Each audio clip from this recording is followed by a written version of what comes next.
السلام عليكم متابعينا الكرام. موضوعنا اليوم أجمل 10 أهداف في تاريخ الكرة اليمنية، لكن قبل أن نبدأ لا تنسى لايك واشتراك في قناة إدريس البريهي.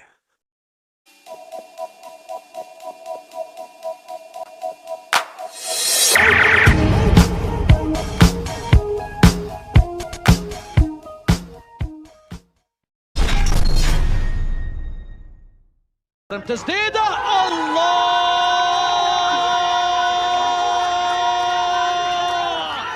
يا ليل ويا عين على كل من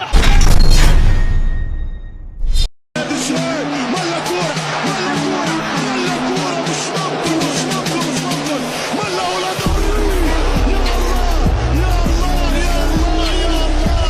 يا الله السادس كان قريب. المنتخب اليمني كان ذلك في غرب آسيا أو حتى في تصفيات كأس العالم. لعبت الكرة طويلة، محسن قراوي جول!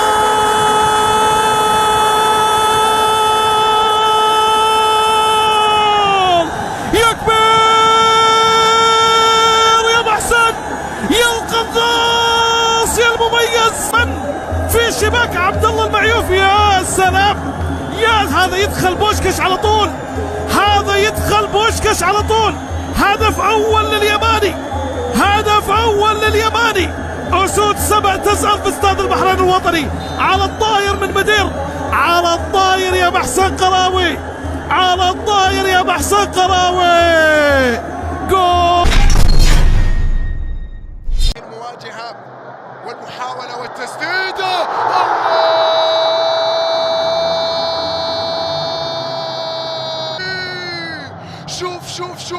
شوف الداحي، قوية زاحفة تعانق مرمى البخاري. يا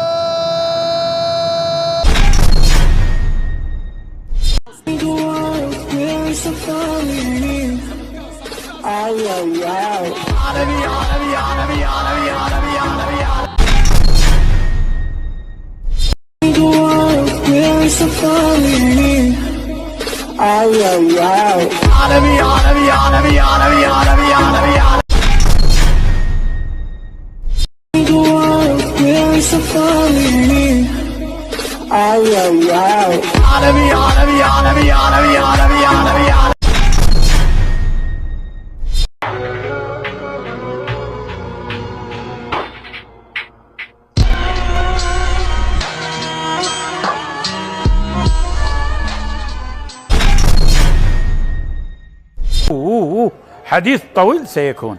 على أي حال، أنور الطراقي طرق مرمى ليبيا، هل يطرق مرمى السودان؟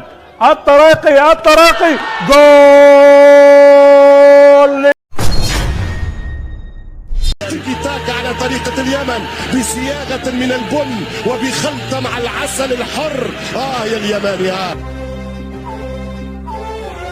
أقول لليماني العريق، لليماني السعيد، خلي الحزن بعيد عليك، العذاب ما يدوم، يلي تعيش محروم يسري نور الأمل من وراء الغيوم، والربيع يعود تزهى معاه الحياة. كرة القدم لا تعطي. السلام عليكم أخي المؤمن، إذا قفلت المقطع فاعلم أخي في الله أن الشيطان قد منعك وخلاك تقفل المقطع. أرسلها ل10 أشخاص.